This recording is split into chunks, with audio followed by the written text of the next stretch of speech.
नाक कान गले की कौन सी बीमारियां हैं जो कि इस बरसात के मौसम में बढ़ जाती हैं। उसमें हम जनरली ये कहते हैं कि ये कान का मौसम है। कान की जो दायमी बहने वाले कान है वो बरसात में वो बहने शुरू कर देते हैं। दूसरा ये कि फंगस जो है कान में लगती है वो भी बरसात के मौसम में ज़्यादा होती है। इसके अलावा जो वैक्स है वैसे पड़ी हुई होती है तो वो इसमें नमी अब्जॉर्व करके वो भी स्वेलअप हो जाती है और कान बंद हो जाते हैं, यहाँ तक कि वो प्रेशर बढ़ने से पेन भी हो सकती है।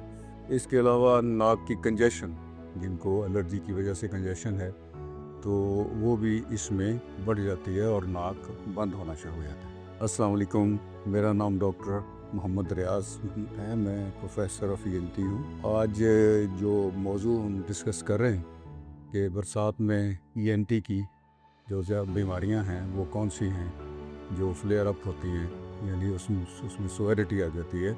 तो ये हम अमूमन इस मौसम को कान का मौसम कहते हैं, कान की डिजीज़ का मौसम। तो इसमें जो कान दायमी बहने वाले कान, जो हम अपनी टर्म में क्रोनिक सुपरेटिव ओटाइटिस मीडिया जिसको बोलते हैं, तो यानी कान की पुरानी दायमी इन्फेक्शन वाले, वो इस मौसम में अक्सर बहना शुरू कर देते हैं। इसके अलावा कान की फंगस जो है वो भी इसी मौसम में ज़्यादा कान में लगती है। और इसके अलावा जो कान की वैक्स है वो वैसे पड़ी होगी तो सुनाई भी दे रहा होगा, लेकिन इस मौसम में वो नमी अब्जॉर्ब करके स्वेलअप हो जाती है और कान को बंद कर देती है, यहाँ तक कि उसमें पेन भी हो सकती है। एक तो सुनाई नहीं देता, दूसरी पेन भी हो सकती है। तो ये चंद चीज़ें हैं कान की।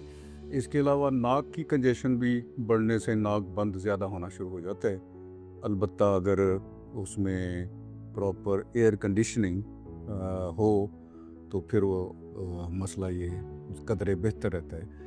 ना तो बहुत ज़्यादा चिलिंग करनी है और ना ये बग़ैर AC के वो भी डिस्कम्फर्ट होता है लोगों को। इस मौसम में बहुत ज़्यादा ठंडी खट्टी चीज़ें मत खाएं, क्योंकि अगर गला ख़राब होगा, नज़ला ज़ुकाम होगा तो यहाँ से इन्फेक्शन कान में ट्रैवल कर जाती है। और ये पहले ही ऐसा कान जो जिस बहने के लिए तैयार बैठा है तो वो फ़ौरन बहना शुरू कर देगा। तो ये इसकी एहतियात है।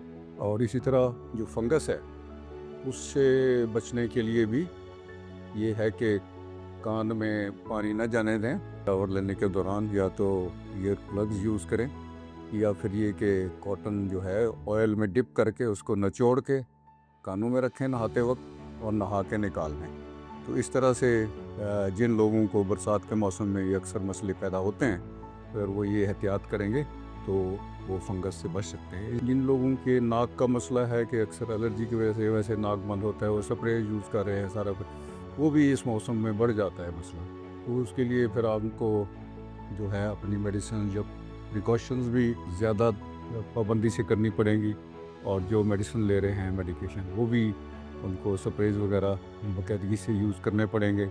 और इसका जो अगर हल चाहते हैं तो फिर आप एक मुस्तंद डॉक्टर ENT के डॉक्टर से मशवरा कर सकते हैं।